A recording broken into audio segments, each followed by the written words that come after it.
దృష్టి కొలువైంది ఈ పుణ్యభూమి. దీనికి వేలాది సంవత్సరాల క్రితం ఉంది. ఎప్పుడైతే మనిషి అధర్మం వైపు వెళ్తాడో మాయలోకం నుండి ఈశ్వరుడు ధర్మాన్ని కాపాడడానికి కర్మలను పొందుతూ ఉంటాడు.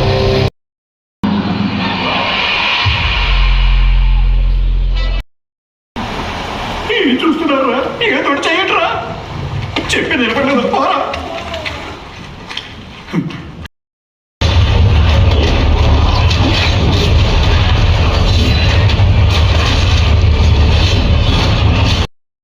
రావటం కొంత ఆలస్యమైంది కదా.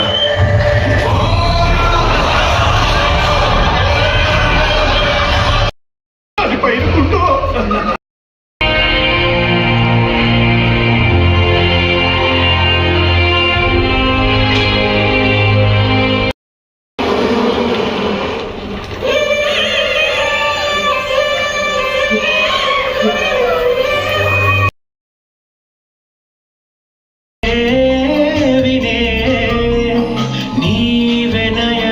చూడని అందా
వాళ్ళకి ఎందుకు దొరికావో చూపించే సమయం వచ్చింది.